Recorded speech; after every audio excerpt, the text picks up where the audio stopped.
Hello दोस्तों। आज मैं कोई अफवाह नहीं, कोई सोशल मीडिया की अधूरी खबर नहीं, बल्कि गवर्नमेंट की तरफ से आए नए यूजीसी एक्ट की बात करने वाला हूँ। एक ऐसा एक्ट जो सीधे स्टूडेंट्स के फ्यूचर, फीस, डिग्री और एडमिशन से जुड़ा है। आज इस वीडियो में मैं ना सरकार की ब्लाइंडली तारीफ करूंगा, ना बिना समझे विरोध। आज बात होगी आपके हक की, इस एक्ट की सच्चाई की, और ये आपके लिए फायदेमंद है या नुकसानदेह, दोनों की। न्यू यूजीसी एक्ट क्या है? हम इसको सिंपल भाषा में समझते हैं। यूजीसी एक्ट का मकसद बताया गया है कि एजुकेशन सिस्टम को बेहतर बनाया जाए, यूनिवर्सिटीज पर कंट्रोल और ट्रांसपेरेंसी आए, तो स्टूडेंट्स को फेक कॉलेजेस और गलत डिग्री से बचाया जाए। कागजों में ये एक्ट अच्छा लगता है, लेकिन असली सवाल ये है, क्या ये जमीन पर भी स्टूडेंट्स के लिए उतना ही अच्छा होगा? अब हम इस एक्ट के कुछ पॉजिटिव पॉइंट्स जानते हैं जो स्टूडेंट्स के लिए फायदेमंद है। पहले बात करते हैं उन चीजों की जो सच में स्टूडेंट्स के लिए अच्छी हैं। नंबर एक पे है फेक यूनिवर्सिटीज पर सख्ती। अब कोई भी कॉलेज या यूनिवर्सिटी बिना मान्यता के डिग्री नहीं दे सकेगी। ये स्टूडेंट्स के फ्यूचर को बचाने वाला कदम है। सेकंड पॉइंट है क्वालिटी एजुकेशन पर जोर। यूजीसी अब करिकुलम, फैकल्टी और इंफ्रास्ट्रक्चर पर ज्यादा निगरानी रखेगा। इसका मतलब लॉन्ग टर्म में बेहतर शिक्षा।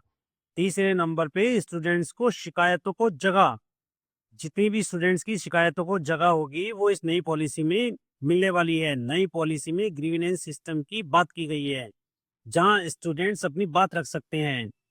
चौथे नंबर पे है ट्रांसपेरेंसी बढ़ाने की कोशिश। एडमिशन प्रोसेस, रूल्स और गाइडलाइंस ज्यादा क्लियर करने की बात कही गई है। ये सब बातें अगर सही से लागू हो तो स्टूडेंट्स के लिए वाकई फायदेमंद हो सकती हैं। अब इस एक्ट में कुछ नेगेटिव पॉइंट्स भी हैं, जिसकी आजकल बहुत सारी चर्चाएं भी हैं। लेकिन दोस्तों, अब वो सच भी सुनिए जिस पर ज्यादा बात नहीं हो रही है। सेंट्रलाइजेशन का डर। ज्यादा पावर ऊपर चली जाती है तो कई बार ग्राउंड लेवल पर प्रॉब्लम अनसुनी रह जाती है।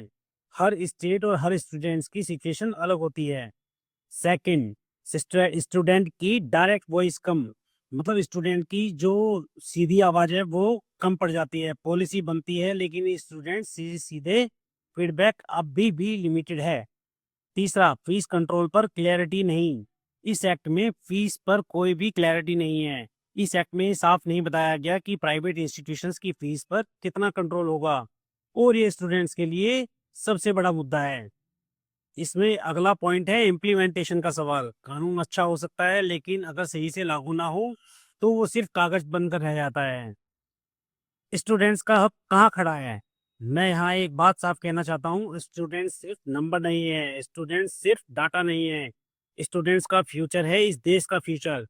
अगर कोई एक्ट फीस कम नहीं कर पाता, स्टूडेंट्स की आवाज नहीं सुनता और ग्राउंड रियलिटी इग्नोर करता है, तो उस पर सवाल पूछना हमारा हक है। स्टूडेंट्स हैं, पेरेंट्स हैं, या किसी का फ्यूचर एजुकेशन से जुड़ा है, तो आपकी आवाज मायने रखती है।